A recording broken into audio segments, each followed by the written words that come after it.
Hello friends, ఎలా ఉన్నారు? అందరికీ గుడ్ మార్నింగ్. ఇంకా ఈ రోజు అయితే మార్నింగ్ అయితే వ్లాగ్ స్టార్ట్ చేసేసిన. ఇంకా ఇంత మార్నింగ్ ఏంటో చాలా రోజులు అవుతుంది. నేనైతే ఈ చలికాలం వచ్చినప్పటి నుంచి 5 o'clockకి లేవక ఇంక ఈ రోజు అయితే బయటికి వెళ్ళేసిందని ఉదయం అయితే తొందరగా లేచేసిన. ఇంకా టైం చూడండి ఎంత, 5:45 దగ్గరకు వచ్చింది. ఇంకా నేనైతే 5 o'clockకి లేచినాను. లేచి ఇంకా మా సార్ కూడా లేవలేదు. బయట అయితే చాలా చీకటి ఉందని నాకైతే డోర్ కూడా తెరవడానికి భయం అయింది. డోర్ కూడా తెరవలేదు. బ్రష్ చేసిన ఖాళీ ఫ్రెష్ అవ్వకుండానే ఇంకా వంట అయితే స్టార్ట్ చేసేసిన. ఎందుకు అనేసి అంటారా, ఈ రోజు అయితే నేను కొంచెం బయటకు వెళ్తున్నాను. ఇంకా అందుకనే తొందరగా స్టార్ట్ చేసేసిన. చాలా వరకు అయితే అసలు నేను ఫ్రెష్ అవ్వకుండా వంట దగ్గరకు అనేది అయితే వెళ్ళాను. కానీ ఇంకా ఒక్కొక్కసారి మన టైంని బట్టి అయితే వెళ్లాల్సి వస్తుంది కదా. అందుకని ఈరోజు ఫ్రెష్ అవ్వకుండానే వంట. మన బ్లాగ్ లో ఏంటి రెసిపీస్ ఈరోజు అని అంటే, ఉల్లిగడ్డ గుడ్డు కూర, అలాగే చపాతి అన్న జొన్న రొట్టెనన్న, దాంట్లోకి వచ్చేసి క్యారెట్ ఫ్రై. ఈ 2 రెసిపీస్ అయితే మీతో షేర్ చేస్తా. ఇంకా రైస్ అయితే పెట్టేసుకున్నా ఆల్రెడీ. లేవగానే బియ్యం అయితే కడిగేసుకొని ఇంక ఇవన్నీ కట్ చేసుకునే వరకు అయిపోతుంది అనేసి చూడండి రైస్ అయితే అక్కడ పెట్టేసుకున్నా.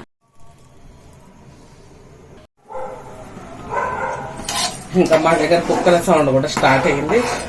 పొద్దున్నే అరుస్తున్నాయి. వాటికి ఏమైందో. ఇంకా క్యారెట్లు అయితే మొత్తం పొట్టు తీసి కట్ చేసుకున్నా. అయినా సరే కడగంది అయితే ఎందుకో వేయడం నచ్చదు కదా. పచ్చిమిర్చి, కరివేపాకు, ఉల్లిపాయ. ఇంకా ఫస్ట్ అయితే ఆయిల్ వేసేసుకొని ఒక ఉల్లిపాయ, పచ్చిమిర్చి, కరివేపాకు వేసేసుకున్నా. ఇది ఏంటంటే ఇది క్యారెట్ ఫ్రై.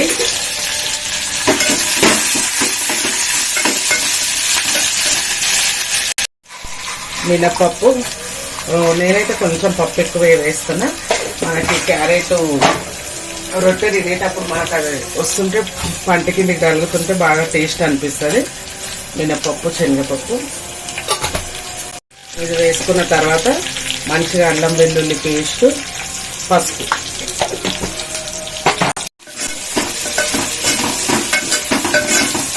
ఇంత తక్కువ వండిరు అనేసి అనుకుంటుండ్రా. ఇంకా నేను పిల్లలకు మా సార్కి లంచ్ బాక్సుల వరకే. ఇప్పుడైతే ఇక వాళ్ళు క్యారెట్ కర్రీ రొట్టెని తింటారు కదా, లంచ్ బాక్స్ల వరకే చేసిన. నేనైతే ఏం తినాను. నేను 7 o'clock వరకు బయటకు వెళ్ళిపోవాలి. ఇంకా ఈ రోజు నా టిఫిన్ వచ్చేసి బయటనే, అందుకే వీళ్ళ వరకే చేస్తున్నా. చూడండి ఇంకా ఇక్కడైతే మంచిగా మినపప్పు, శనగపప్పు, ఉల్లిపాయ, పచ్చిమిర్చి అవన్నీ వేగినాయి కదా. ఇప్పుడు నేను క్యారెట్ వేసేసుకొని సాల్ట్ అయితే వేసేసుకుంటున్నాను. ఎందుకు అంటారా, మనకు సాల్ట్ వేసుకోవడం వల్ల ఏంటంటే ఏ కూరగాయలైనా సరే చాలా తొందరగా మగ్గుతాయి. ఇంకా మనకు కూడా మంచిగా టైం సేవ్ అవుతుంది కదా. క్యారెట్ కర్రీలో అయితే ఇవన్నీ వేసుకుంటే మంచిగా టేస్ట్ వస్తుంది. ఇంకా సిమ్లో పెట్టి సాల్ట్ వేసేసిన కదా, సాల్ట్ వేసేసి మూత అయితే పెట్టేసుకుంటున్నా. ఇంకా ఇప్పుడు దీన్ని అయితే ఒక 5 minutes వదిలేద్దాము. ఆ 5 minutes లోపు ఇక్కడ మా రైస్ కూడా దమ్ అయిపోతుంది. ఇంకా నైట్కి వచ్చేసి అయితే నేను స్టవ్ వరకు అయితే క్లీన్ చేసుకున్నా. ఇక నైట్ తీసుకున్న గిన్నెలు అయితే ఇందులోనే ఉన్నాయి. ఇంకా నైట్ కూడా చాలా లేట్ అయిపోయింది. అది క్లీన్ చేసుకొని స్టవ్ అక్కడ క్లీన్ చేసి పడుకున్నా. ఇంకా చూడండి ఇంకా 6 o'clockకి రావడానికి అయితే దగ్గర వచ్చింది. ఇంకా అయితే వెళ్తురు రాలేదు. ఇంకా నేనైతే డోర్ తీయలేదు. ఇప్పుడు తీయరు ఇంకా డోర్. ఇంకా వెళ్తురు వచ్చిన తర్వాతనే తీస్తా. అందుకే మీకైతే కిటికీలో నుంచి అయితే చూపిస్తున్నా నా కిచెన్ లో నుంచి. ఇంకా రైస్ అయిపోయింది. ఇంకా మా సార్కి అయితే టీ పెట్టేస్తున్నా. నేనైతే తాగట్లేదు. 1 కప్పు టీ పెట్టిన. క్యారెట్ అయితే కొంచెం మధ్య మధ్యలో ఒక 2-3 times అయితే మంచిగా కలుపుతూ ఉండాలి. ఇప్పుడు ఒక 25% ఉడికింది. ఇంకొద్ది ఉడికినాక కారం వేసుకున్నాము. ఇప్పుడే కారం వేస్తే ఏంటంటే తొందరగా ఉడకదు.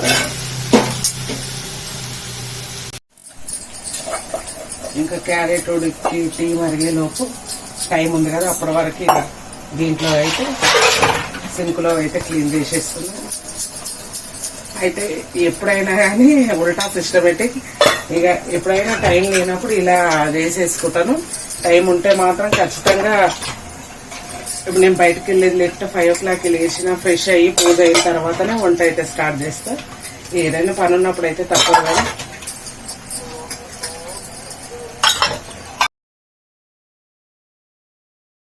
ఇంకా క్యారెట్ అయితే ఇప్పుడు మంచిగా ఉడికింది. ఉడికిన తర్వాత కారం అయితే వేసుకుందాం. కొంచెం కారం ఎక్కువ వేస్తా, ఎందుకు అంటే క్యారెట్ కొద్దిగా తీయ ఉంటుంది కదా, ఆ తీయదనాన్ని అడ్జస్ట్ కావడానికి. ఇంక ఇప్పుడు కారం వేసేసుకొని కలిపేసుకొని ఇలా సిమ్లో పెట్టి మంచిగా మళ్ళీ ఒక 5 minutes వదిలేయాలి. ఇటు తిరిగి ఫ్లేమ్ వచ్చేసి అయితే చాలా సిమ్లో ఉంటే మనకు మాడకుండా మంచిగా అవుతుంది. ఇప్పుడైతే ఆయిల్ వేసేసుకొని డైరెక్ట్ జీలకర్ర ఆవాలు అలాంటివి ఏం వేసేసుకోకుండా 4 పెద్ద సైజు ఉల్లిగడ్డలు అయితే కట్ చేసేసుకున్నా గుడ్డు కూరకి. ఇంకా కరివేపాకు పచ్చిమిర్చి ఏం వేయట్లేదు, ఎందుకంటే మీరు వేసుకోండి. మా పిల్లలకైతే ఏరడానికి ఇబ్బంది అవుతుందంట, ఇయ్యకమ్మా అనేసి అన్నారు. వాళ్ళు నైట్ పడుకునేటప్పుడే కూరగాయలు ఫిక్స్ చేసి చెప్పేసిరనమాట ఈ రోజు ఏం వండాలనేది. అందుకని నేనైతే ఏం వేయలేదు. మీరైతే పచ్చిమిర్చి కరివేపాకు అలాంటివి వేసుకోండి. ఇంక ఉడికే లోపు ఇక చూడండి, ఇక్కడైతే అన్ని గిన్నెలు అయితే క్లీన్ చేసేసుకున్నా. ఇంకా సాల్ట్ వేసుకుందాం అప్పటి వరకు.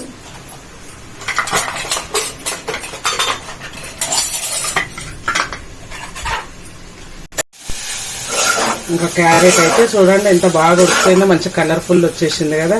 నేనైతే మైక్ పెట్టుకోలేదు ఈరోజు. ఇలా గీకుడు సౌండ్ కలిపే గిన్నెల సౌండ్ బాగా వస్తుండొచ్చు. ఇందులోకి అయితే చాలా బాగుంటుంది ఈ క్యారెట్ కర్రీ. ఇంకా లాస్ట్కి వచ్చేసి మంచిగా క్యారెట్ ఉడికిన తర్వాత నేనైతే ఏం మసాలా వేసుకొని ఇదిగోండి మంచిగా 1 స్పూన్ ధనియాల పొడి అయితే వేసుకొని, ధనియాల పొడి మంచిగా ఉంటే ఒక 1/2 కట్ట కొత్తిమీర చుంచి వేసేసుకోండి. ఇంకా క్యారెట్ కర్రీ అదిరిపోయినట్టే. మరి మీరెందుకు కొత్తిమీర వేయట్లేదు అనుకోకండి, కొత్తిమీర నా దగ్గర అయిపోయింది. నేను నైట్ ఇక మా సార్ అయితే చెప్తున్నా కదా కూరగాయలు తనే తెస్తాడని తీసుకురాలేదు. ఇంకా అందుకని నేనైతే వదిలేసిన. ఉన్నది ఉండి లేనిది లేదని చెప్పాలి కదా. ఇంత ఉదయం అయితే నేను వెళ్ళి కిందికి వెళ్ళి అయితే తీసుకురాలేదు, ఇంకా డోరే తీయలేదు. చూసారు కదా. ఇంకా క్యారెట్ కర్రీ రెడీ అయిపోయింది, పక్కకు పెట్టేసుకుందాం. ఇప్పుడైతే గుడ్డు కూరకైతే ఉల్లిగడ్డ కొంచెం మగ్గిన తర్వాత మంచిగా పసుపు, కర్రీకి సరిపోయేంత ఉప్పు, అల్లం వెల్లుల్లి పేస్ట్ కలిపి వేసేసుకోవాలి. 3 వేసేసుకొని మంచిగా కలిపేసుకొని మళ్ళీ ఒక 2 నిమిషాలు మూత పెట్టుకొని ఉంచు. ఉల్లిగడ్డ మంచిగా మగ్గిన తర్వాత కారం, మనకు స్పైసీకి తగ్గట్టుగా కారం. నేనైతే ఒక 3 గుడ్లతో అయితే చేస్తున్నా.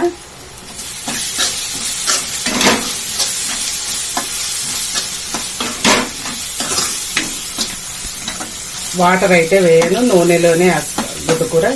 వాటర్ వేస్తే కొంచెం స్మెల్ వస్తుంది కదా, అయితే వేసుకోవచ్చు వాటర్ కూడా. కానీ మనం ఇంట్లో ఉన్నప్పుడు తింటాం చూడండి, దానికి వేసుకుంటే ఏం కాదు. ఇదేమో పిల్లలకి లంచ్ బాక్స్లోకి కదా స్మెల్ వస్తుంది.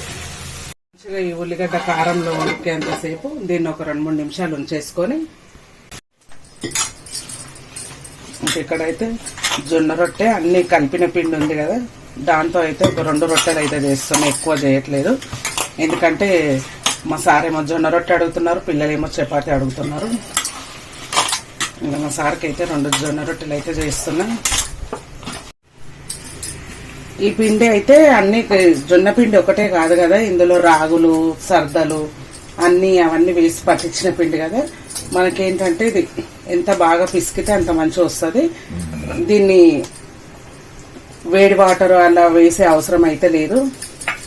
చూసిరుగా నేనైతే చల్లనీళ్ళే వేసిన.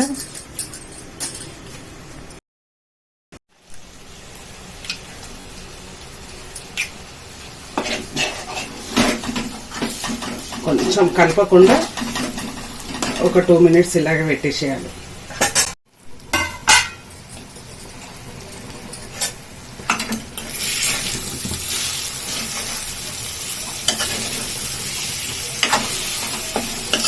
ఇంకా మొత్తం కలపకుండా మలిపి వేసేసుకున్నా. గుడ్డు ఉడకండి, మొత్తం కలిపేయొద్దు అసలు. ఇప్పుడు మళ్ళీ మూత పెట్టేసుకుందాం. ఇంక ఇప్పుడు గుడ్డు మొత్తం ఉడికిన తర్వాత ఇప్పుడు అంతా కలిసేటట్టు కలిపేసుకోవాలి. అలాగే గుడ్లు ఉండాలంటే అలానే ఉంచుకుంటే సరిపోతుంది. నేనైతే కలిపేస్తున్నా.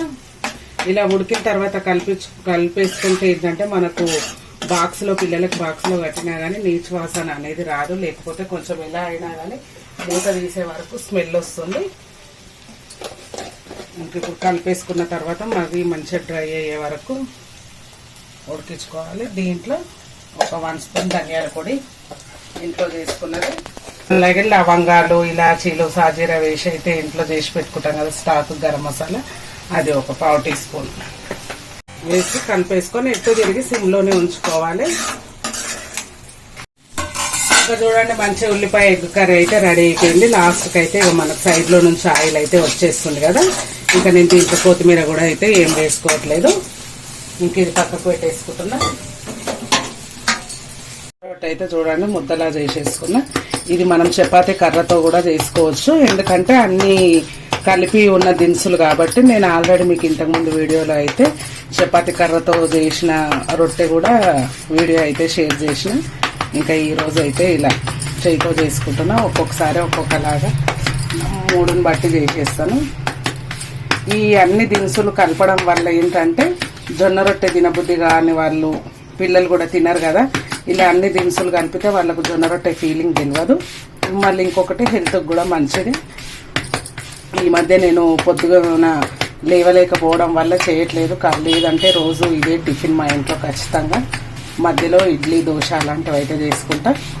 ఇదిగో చూడండి ఎంత ఈజీగా వచ్చేసింది కదా.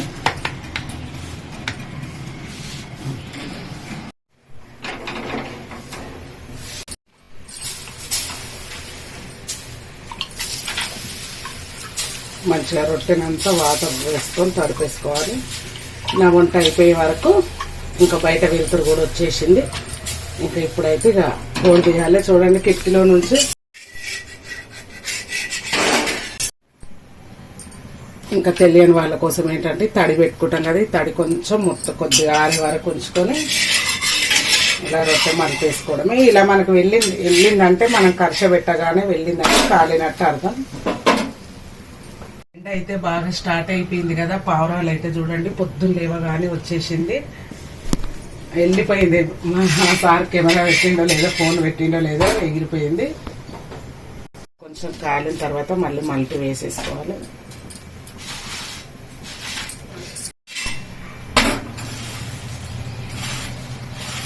ఇలా మాడిపోవద్దు.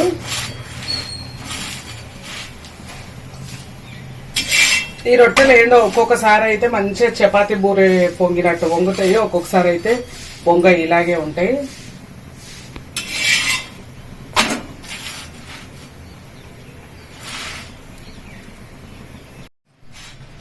ఇంకా రొట్టె రెడీ అయిపోయింది. స్టవ్ ఆఫ్ చేసేస్తున్నా. ఇంకా నా వంట అయితే కంప్లీట్.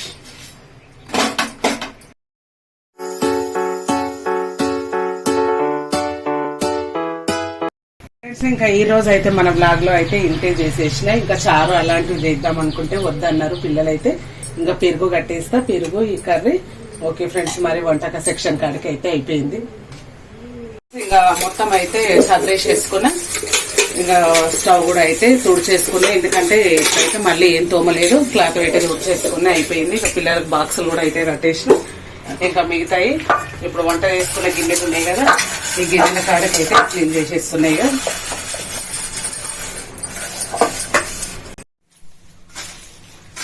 ఇంకా పిల్లలకు బాక్సులు కూడా అయితే కట్టేసిన. పిల్లల్ని ఇంకా లేపలేదు. ఇంకా టైం వచ్చేసి 7 కావస్తుంది. 7:10కి అట్లా లేపుతాను పిల్లల్ని.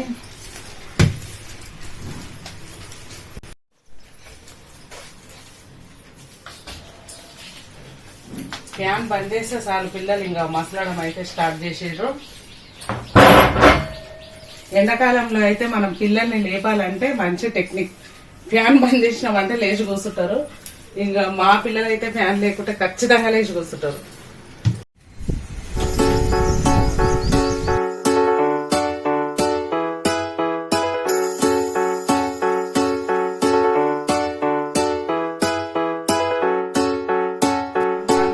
అయితే నచ్చితే అయితే లైక్ చేసి షేర్ చేసి మన ఛానల్ని కొత్తగా చూసే వాళ్ళు ఎవరైనా ఉంటే సబ్స్క్రైబ్ చేసుకోండి ఫ్రెండ్స్. ఓకే మరి బాయ్. ఇంకా మా పిల్లల్ని అయితే లేపాలి. ఇంకా టైం చూడండి 7:15 అవుతుంది. నేను 5 o'clock లేచిన, ఇంత టైం అయింది. ఇంకా నేనైతే ఒక 10 minutes లో ఫ్రెష్ అయ్యి వెళ్ళిపోవాలి ఇంకా. ఓకే ఫ్రెండ్స్, అందుకే ఈ వీడియో అయితే ఇంతటితో ఎండ్ చేసేస్తాను. ఓకే మరి బాయ్.